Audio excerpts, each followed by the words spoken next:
नमस्कार, आप सभी का बहुत बहुत स्वागत है। आप देख रहे हैं किस्सा यूपी का। मैं हूं परवीन शेख। जब सीएम योगी मथुरा दौरे पर थे तो उन्होंने साफ कहा था कि अयोध्या में तो सनातन का झंडा शान से लहरा रहा है, अब बारी काशी और मथुरा की है। दरअसल संघ प्रमुख मोहन भागवत 3 दिन के मथुरा दौरे पर हैं। आज उनके दौरे का दूसरा दिन था, जहां उन्होंने संघ की कार्यशाला लगाई। आरएसएस के ट्रेनिंग कैंप में 251 स्वयं सेवकों ने हिस्सा लिया। इस कार्यक्रम में देश की दशा और दिशा के साथ मौजूदा मुद्दों पर चर्चा की जाती है और ये कार्यक्रम 28 मई से चल रहा है और 18 जून तक चलेगा। संघ प्रमुख का 14 जून को प्रवास खत्म होगा और वो दिल्ली के लिए रवाना होंगे। लेकिन संघ प्रमुख के मथुरा दौरे के कई सियासी मायने भी निकाले जा रहे हैं। तो दूसरी तरफ सीएम योगी भी मथुरा में विकास की बात लगातार कर रहे हैं। तो क्या है मोहन भागवत का मथुरा प्लान? इसी पर चर्चा के लिए स्टूडियो मौजूद हैं कैपिटल टीवी के executive editor Rajiv Kumar. Sir, आपका बहुत बहुत स्वागत है। धन्यवाद। अचानक से मथुरा को लेकर इतना फोकस क्यों हो गया है? सीएम योगी भी मथुरा की बात कर रहे हैं, मोहन भागवत भी। देखिए, मथुरा को लेकर कोई ज्यादा फोकस सिर्फ नहीं है। मथुरा में एक विवाद है, श्री कृष्ण जन्मभूमि और दूसरे तरफ शाही ईदगाह मस्जिद जी। इन दोनों का विवाद है। लेकिन मथुरा से इसका सीधा केवल इस विवाद को लेकर कनेक्शन नहीं है जो संघ का फोकस मथुरा में है। संघ का फोकस सिर्फ मथुरा नहीं है बल्कि पश्चिम उत्तर प्रदेश है। और संघ प्रमुख डॉक्टर मोहन भागवत जो अभी लोगों को बता रहे हैं, अपने विचार साझा कर रहे हैं, ट्रेनिंग दे रहे हैं, गुरु मंत्र दे रहे हैं, वो केवल मथुरा के पदाधिकारी नहीं है संघ के, बल्कि पश्चिम उत्तर प्रदेश के अलग अलग जिलों से आए हुए पदाधिकारी हैं। पश्चिम उत्तर प्रदेश का ऐसा क्षेत्र है जहां पर एवरेज मुस्लिम आबादी पूरे जो उत्तर प्रदेश है उसमें सबसे ज्यादा है। 19-20% के करीब माना जाता है उत्तर प्रदेश में मुसलमानों की आबादी, लेकिन पश्चिम उत्तर प्रदेश में वही 26% है। और 26% तो पूरे पश्चिम उत्तर प्रदेश के सारे जिलों को मिलाकर देखा जाएगा। लेकिन अगर कुछ जिलों में देखें तो ये 40%, 50%, 70% तक है। तो इसलिए पश्चिम उत्तर प्रदेश संघ के फोकस में है। पश्चिम उत्तर प्रदेश में बड़े बदलाव की तैयारी योगी आदित्यनाथ भी कर रहे हैं। जैसे संभल में पिछले दिनों हंगामा केवल संभल के लोग इसमें शामिल नहीं थे। अभी जितने इन्वेस्टिगेशन हुए हैं पता चला है कि संभल में विवाद था और कनेक्शन दुबई से दिख रहा है। संभल में एक मस्जिद के खिलाफ बात चल रही है, उसके सर्वे की बात चल रही है और इसका कनेक्शन दिख रहा है केरल से, कर्नाटक से, यहां तक कि अंतरराष्ट्रीय कनेक्शन दुबई में बैठकर भी यहां फंडिंग कर रहा है कि नहीं ये आंदोलन को आगे बढ़ाते रहो, क्योंकि ऐसे आंदोलन को अगर छोड़ दिए तो उसके बाद बड़ी मस्जिदों के खिलाफ आवाज उठेगी, उसके सर्वे की बात होगी। क्योंकि इन लोगों को पता है कि 1800 ऐसे इस्लामिक स्ट्रक्चर हैं जिसके खिलाफ बात चलती है कि वो मिडिवल एज में, जब मध्यकालीन समय था, जब मुस्लिम आक्रमण हो रहे थे तो वहां पर हिंदू रिलीजियस प्लेसेस थे और उनको तोड़कर बनाया गया। सारे की बात नहीं की जाती है कि जितने हिंदुस्तान के अंदर रिलीजियस स्ट्रक्चर है जिसमें इस्लामिक स्ट्रक्चर भी है, चाहे मस्जिद हो या दरगाह हो, इन सब पर कोई समस्या उससे नहीं है कि कब ये बनाया गया। समस्या इससे है कि जब मुस्लिम आक्रांता आए यहां तो जो प्रसिद्ध हिंदू रिलीजियस प्लेसेस थे, जो धार्मिक स्थल थे, उन जगहों पर अगर मंदिर को तोड़कर बनाया गया है तो ये एएसआई का भी काम है, आर्कियोलॉजिकल सर्वे ऑफ इंडिया का, कि वो पुराने स्ट्रक्चर को फिर से बहाल करे। एएसआई बनाया ही इसलिए गया था। आर्कियोलॉजिकल सर्वे ऑफ इंडिया क्या काम करता है? पुराने स्ट्रक्चर को बनाए रखें। लेकिन पुराने स्ट्रक्चर का मतलब क्या है? अगर आप कहते हो कि ये प्लेस 300 साल पुराना है तो 300 साल पुराना है उसको बनाए रखने के लिए तो आप अपील कर रहे हो, लेकिन 300 साल से पहले अगर वो 1000 साल पुराना प्लेस जिसको 300 साल पहले भी ध्वंस कर दिया गया, तोड़ दिया गया, और उससे पहले के कुछ सबूत हैं, जानकारी है उस स्ट्रक्चर के बारे में, तो वो पौराणिकता को बरकरार रखना ये भी एएसआई का काम है। इसलिए एएसआई सर्वे की बात की जाती है। तो खैर ये पूरे हिंदुस्तान की बात है, अलग अलग जगहों की बात है कि 1800 ऐसे इस्लामिक स्ट्रक्चर हैं जिसके लिए किताब भी लिखी गई है। एएसआई के कई जो पदाधिकारी रहे हैं, जो उसमें काम कर चुके हैं, उन लोगों ने भी उसका जिक्र किया है कि इन जगहों पर हमें ये सबूत मिले थे कि ये पहले हिंदू स्ट्रक्चर था, हिंदू मंदिर था, और उसके बाद उसको तोड़कर चाहे मस्जिद बनाई गई हो या दरगाह बनाया गया हो या उसको विध्वंस कर दिया गया हो।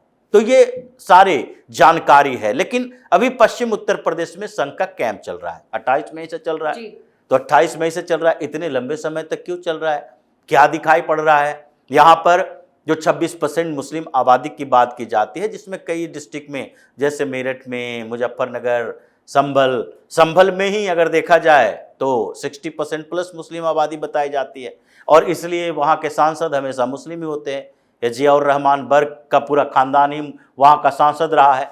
तो ये एक पॉलिटिकली मूवमेंट भी चलाने की बात है पश्चिम उत्तर प्रदेश में, क्योंकि यहाँ पर लगभग जो 77 विधानसभा सीटें हैं, 77 से 80 हो जाए, ये इस बीच के जो विधानसभा सीटें हैं उसमें 25 से लेकर 30 तक इतनी सीटें जो है वो मुस्लिम विधायक जीत कर आते हैं, या फिर वो पार्टियां जीत कर आती है जो कि मुस्लिम अपीजमेंट की पॉलिटिक्स करती है। अभी मायावती भी मुस्लिम अपीजमेंट की पॉलिटिक्स में अखिलेश यादव को सीधी टक्कर देने के जुगाड़ में है।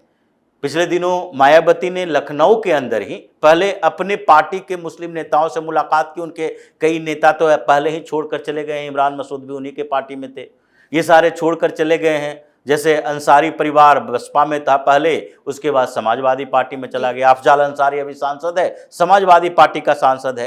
तो इन लोगों को जो बचे हुए नेता हैं, नईम सिद्दीकी जैसे, इन कुछ नेताओं के साथ पहले मुस्लिम लीडरों के साथ मायावती ने बातचीत की।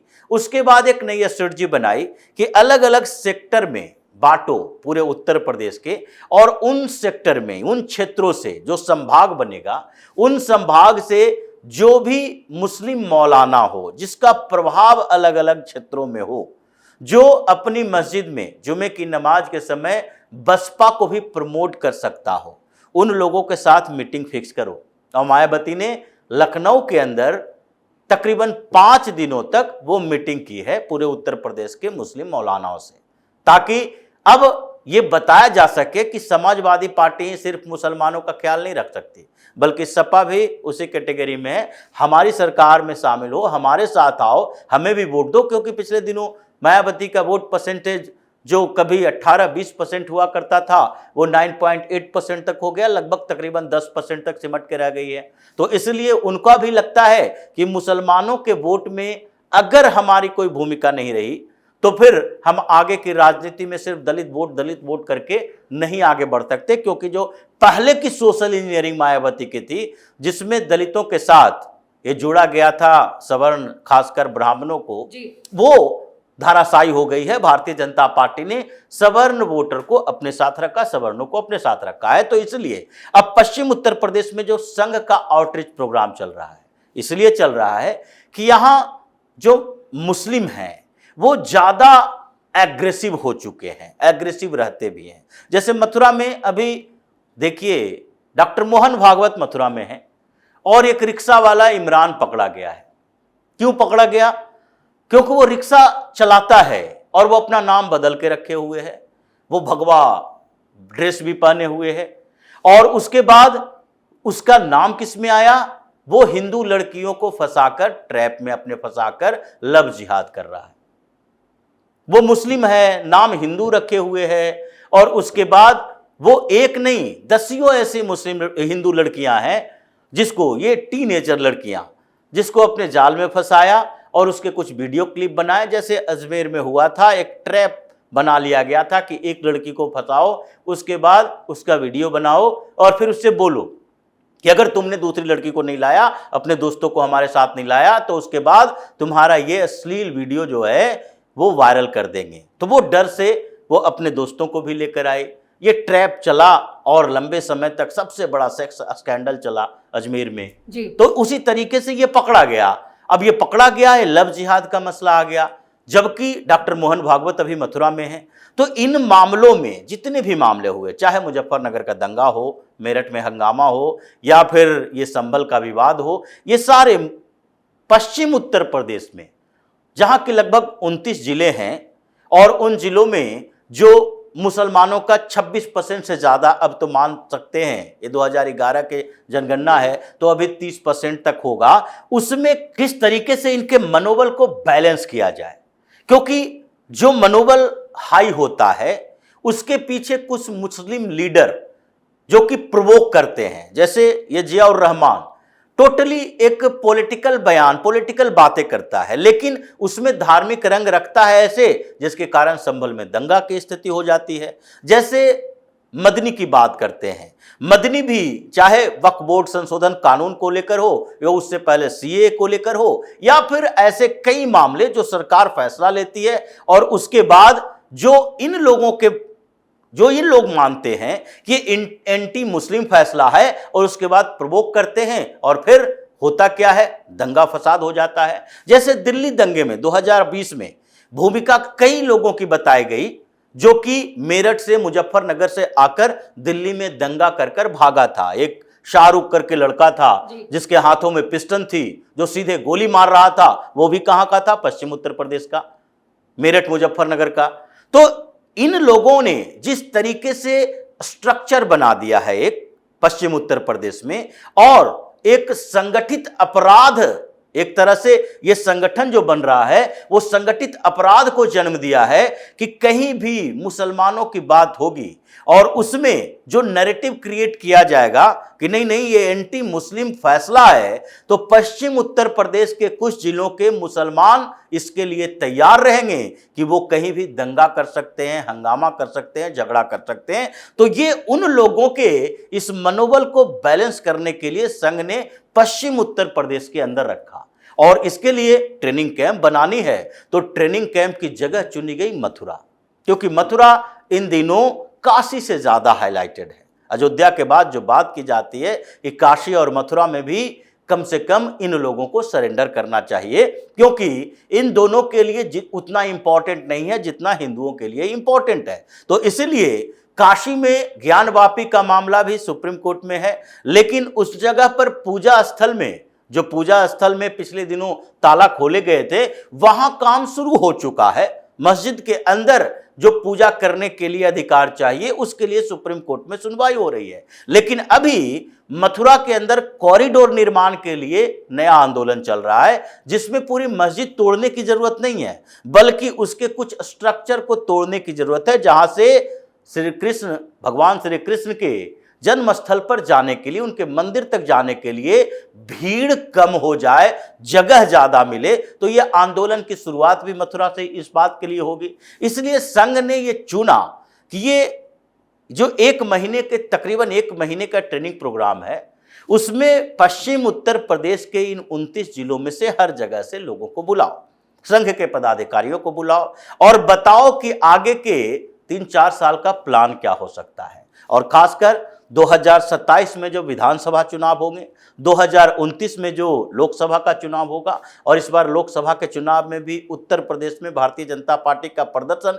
पहले से कमजोर रहा, उसमें सबसे बड़ी भूमिका पश्चिम उत्तर प्रदेश की रही है। तो इन पूरे जगहों पर जो संघ की भूमिका होगी, संघ जो ट्रेनिंग दे रही है, वो आगे हिंदुत्व को कैसे उभारा जाए, जातीयता को कैसे कमजोर किया जाए। जैसे रामजी लाल सुमन की बात है, वो भी आगरा के से आते हैं, दलित सांसद अपने आप को कहता है, लेकिन वो भी पश्चिम उत्तर प्रदेश में ही आता है और वहां पर जातीय राजनीति को ऐसे उभार दिया है अखिलेश यादव ने खासकर, जिसके कारण हिंदुत्व की पहचान कमजोर पड़ गई है। तो वो हिंदुत्व की पहचान जातीय पहचान के ऊपर कैसे हावी हो सके, जातीय पहचान को कैसे कमजोर किया जाए, इसकी भी ट्रेनिंग दी जा रही है। मतलब ये मथुरा से जो आवाज चलेगी, ये पश्चिम उत्तर प्रदेश के 29 जिलों में जाएगी और इन जगहों पर जो लोकसभा सीटें हैं, विधानसभा सीटें हैं, उसको पॉलिटिकली करेक्ट किया जाएगा कि अब भारतीय जनता पार्टी यहां पर कैसे अपना रीच बढ़ा सकती है।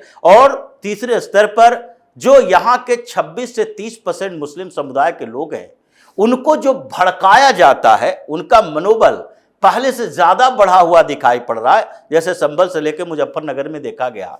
तो उन जगहों पर बैलेंस कैसे किया जाए, अपनी एक धमक कैसे वहां पर स्थापित की जाए, इन सारी बातों के लिए ही ये मथुरा का प्लान चल रहा है। इसलिए डॉक्टर भागवत को 3 दिन के लिए आना पड़ा, ऐसे एक दिन का प्रवास उनके लिए काफी होता है। चलिए, इस तमाम जानकारी के लिए और सटीक विश्लेषण के लिए आपका बहुत बहुत धन्यवाद। धन्यवाद। मथुरा और काशी, ये दोनों ही जिले बीजेपी और सीएम योगी के लिए काफी खास हैं। इन दोनों जिलों में दुनिया भर से लाखों श्रद्धालु भगवान श्री कृष्ण और महादेव के दर्शन के लिए भी पहुंचते हैं। ऐसे में सीएम योगी के एजेंडे में इनका विकास भी सबसे ऊपर है। अयोध्या की तर्ज पर ही इन दोनों जिलों में कई परियोजनाओं को भी अंजाम दिया गया है, जिसके कई सियासी मायने भी हैं। तो इस खास शो में इतना ही। वीडियो कैसा लगा कमेंट करके अपनी राय जरूर दें। वीडियो को लाइक करें, शेयर करें और कैपिटल टीवी को सब्सक्राइब जरूर करें। धन्यवाद।